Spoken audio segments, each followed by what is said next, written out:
Bienvenidas, bienvenidos a una nueva entrevista y derecho. Hoy nos visita una abogada que viene desde ELDA, que está especializada en Derecho de los Consumidores y Derecho Bancario, pero que sin embargo es traída a esta entrevista por otra cuestión relacionada con el derecho penal y con una injusticia grave que pone en cuestión determinadas partes de funcionamiento del Estado de Derecho. Hoy nos visita Celia Carbonell. Bienvenida. Gracias, Azira. Lo primero que quiero preguntarte es, ¿quién es Celia Carbonell?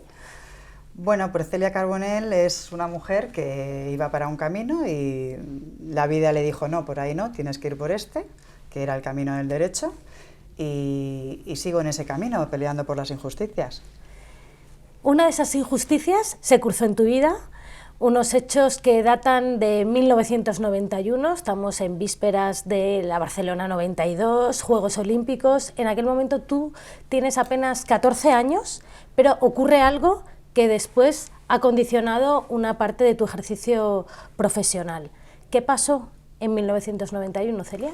En 1991 hay una ola de violaciones en la zona de Barcelona y se detiene a dos personas, a Ahmed Toumoujhi y a Munib.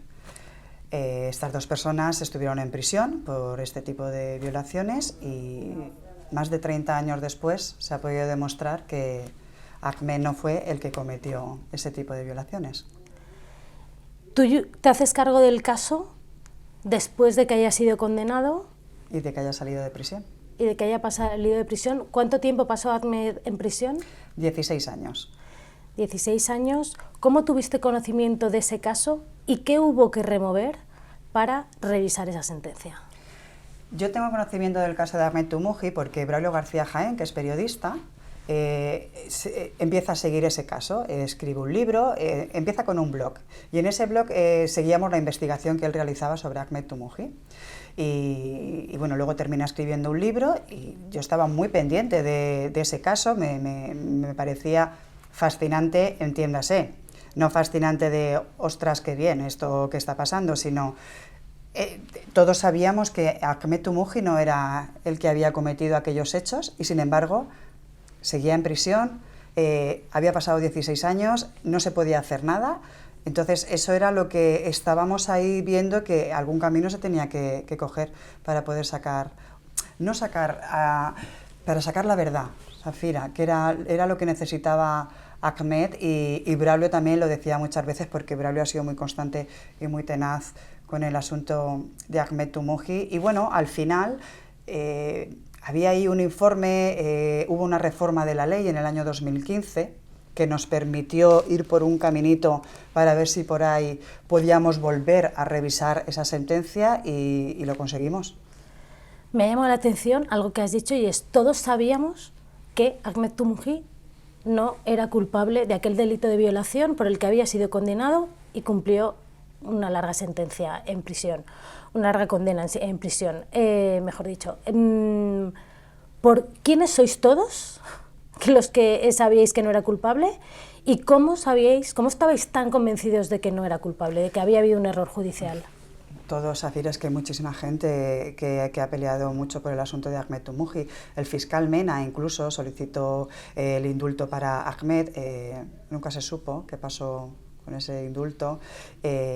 Yo cuando llamé al centro penitenciario donde estuvo Ahmed cumpliendo la prisión, una persona de allí del centro me dijo, es que aquí todos sabíamos que Ahmed era inocente.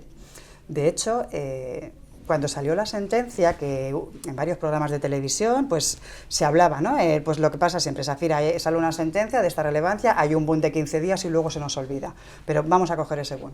Entonces, había muchos de los programas que yo los veía, yo no fui a ninguno, porque, bueno, y yo veía para ver de qué hablaban y qué era lo que llamaba la atención, porque es evidente que el sistema no funciona y la prueba la tenemos con lo que ha pasado con Ahmed. Entonces me acuerdo que en uno de los programas hubo alguien que dijo, pero ¿cómo se puede haber tardado 30 años? Porque no ha hecho nadie nada antes. Y yo esperaba esa respuesta, efectivamente. O sea, ¿cómo de mal funciona para que nadie haya hecho nada antes o no se haya conseguido nada durante 30 años? ¿Y quién es el que empieza a tirar del hilo? O sea, cuando decís, sabemos que es inocente, ¿cuáles son los elementos que os lleva a saberlo y quién empieza a tirar del hilo? Porque hay una primera persona, que entiendo que fue un guardia civil, que se da cuenta de que ha habido un error. Reyes Benítez, que es quien hace la detención primero de Ahmed y luego del verdadero culpable. El verdadero culpable no podemos decir el nombre porque no tenemos una sentencia que diga que él es el culpable, pero bueno, hay un parecido físico brutal entre Ahmed Toumoujih y esta segunda persona, y de esto el primero que se da cuenta es el guardia civil Reyes Benítez, porque es él el que detiene a Ahmed Toumoujih en un momento determinado y posteriormente a esta segunda persona, y cuando lo hace se da cuenta de ese parecido físico y entonces empieza él mismo a cuadrar. Y este guardia civil presenta escritos en los juzgados manifestando que ha habido un error, que el parecido físico da lugar a esto, pero no se hizo caso a ninguno de esos informes. Entonces, efectivamente, Reyes Benítez, al ver esos elementos que le hacen cuestionar que efectivamente se haya procedido contra la persona responsable de aquellas violaciones, estamos hablando de violaciones a niñas jóvenes de 14 años, o sea que realmente eran hechos muy graves, presenta informes que no son tenidos en cuenta porque ¿qué hace falta cuando ya ha habido una sentencia condenatoria que es firme para que el caso se pueda revisar? ¿Qué hizo falta en este caso para que efectivamente se pudiera revisar? Has pasado antes así por alto una reforma en 2015, que esto ayuda. ¿Qué es lo que tenéis que poner en marcha? Para hacer una revisión de una sentencia penal, tiene que aparecer un hecho nuevo, desconocido por la sala, que de haberlo conocido no hubiera condenado, ¿vale?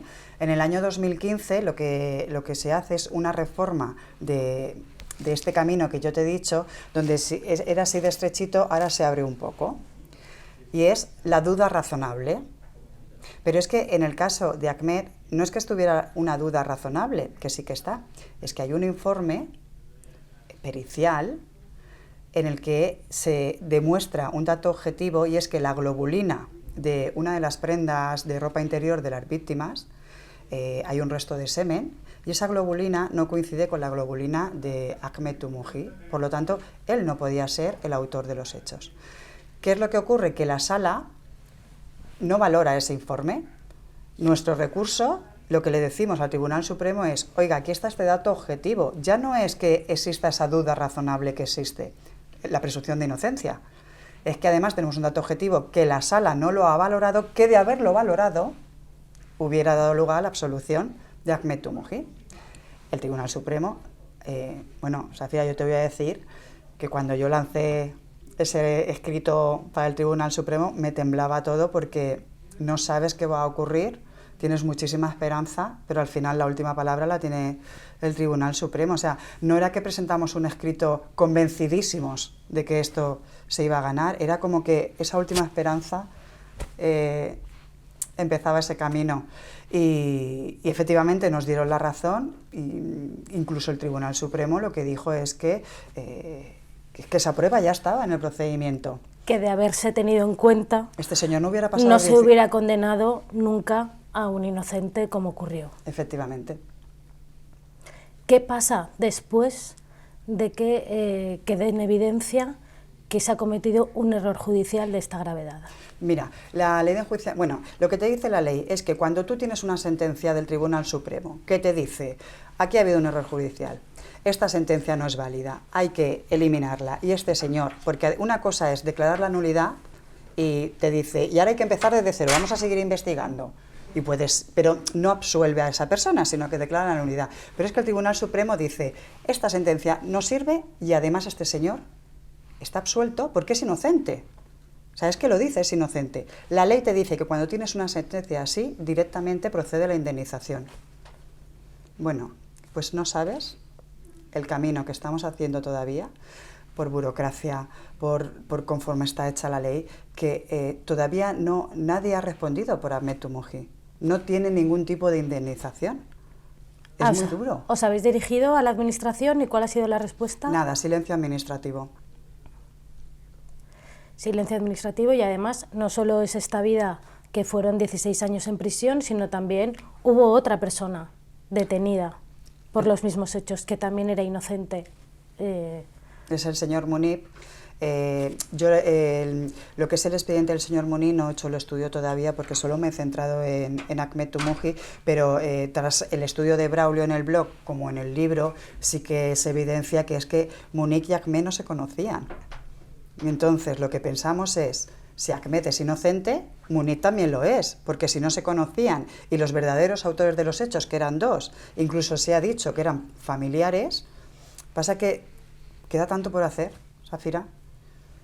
Y yo no sé que si tardamos 30 años más, no vamos a llegar ninguno, como digo yo. O sea, la demora judicial llevada a su máximo exponente. Hay otra parte en esta historia que son las víctimas de aquellas violaciones, que son las que, bueno, por aquel parecido físico tan grande, fácilmente podían incurrir en un error en la identificación de los responsables. ¿Qué ha sido de ellas?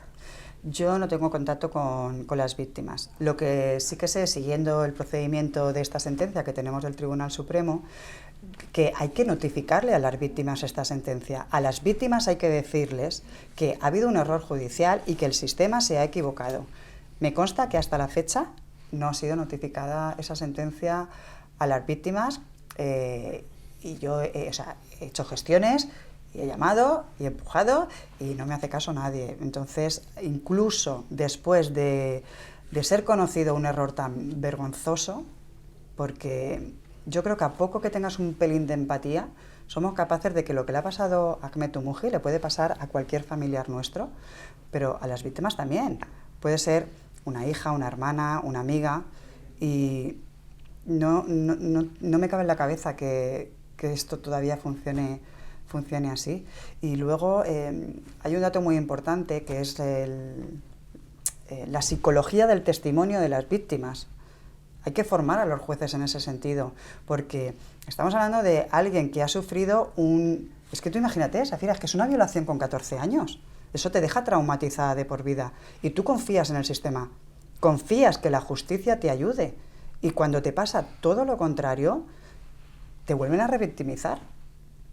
Entonces hay que formar a los jueces en ese sentido y hay que cambiar muchísimo en la ley. No puede ser que este procedimiento sea tan largo, cueste tanto, que sigamos esperando y sigamos esperando y sigamos esperando. Yo muchas veces pienso, va a fallecer Ahmed Toumoujih y no va a haber ese perdón. Nadie ha dicho nada, nadie ha pedido perdón.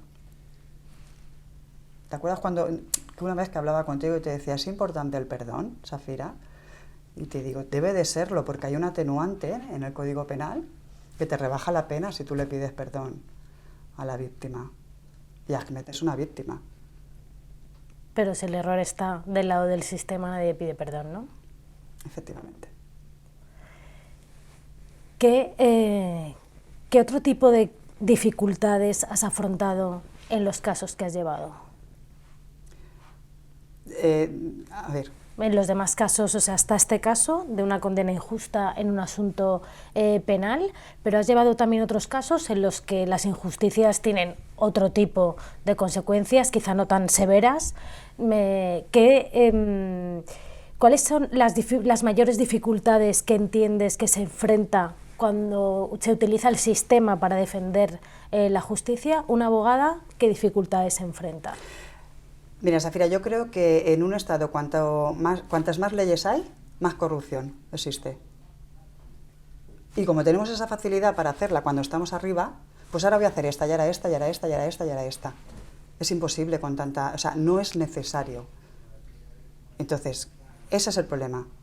Hay demasiadas normas, el proceso va muy lento, la Administración de Justicia no funciona. No hay ni un solo partido político que su programa electoral, yo me los leo todos, Safira, ni uno que invierta o que diga que va a invertir en justicia. No hay. Y no funciona la justicia en este país. Entonces, yo me encuentro errores de esa... Ayer tenía una vista a las 11:30 y me suspendieron la vista porque dijo su señoría que el juicio de antes era muy largo y que como el mío también era muy largo, que lo suspendía y que ya nos darían fecha. ¿Cómo le dices eso al ciudadano? O sea, yo a mi cliente le dije, no, salga usted y se lo dice a mi cliente. Llevo 2 años con este procedimiento. Entonces, ¿qué me encuentro? Pues esto me lo encuentro todos los días en el juzgado, pero lo de Ahmed Toumoujhi es justo lo que no quiero volver a encontrarme en la vida. Y para no volver a encontrarte eso, o cualquier otra cosa, si hubiera un cambio que se pudiera hacer en el sistema que estuviera a tu alcance, ¿cuál sería el cambio que priorizarías? A ver, yo siempre digo que hay que formarse, hemos perdido asignaturas muy importantes, Zafira: filosofía, ética, humanidades. Nos quieren sumisos, nos quieren incultos. Educación financiera, por ejemplo. Entonces, aprender, dudar de lo que nos dicen, buscar por nosotros mismos. Y una vez ahí, donde vamos a conseguir esa unión, de verdad que podemos cambiar el sistema. No puede ser que solo salgamos a la calle cuando hay un Barça-Madrid o un Mundial de Fútbol, que a mí me parece genial que salgamos, pero también hay que salir para más cosas, y somos muy sumisos en ese sentido. Hay que cambiar la ley procesal, lo que te he dicho, hay que eliminar normas que no sirven para nada, absolutamente para nada, y el ciudadano tiene que conocer el derecho. Es que esa es la asignatura vital durante toda la vida, saber cuáles son tus derechos, cuáles son tus obligaciones.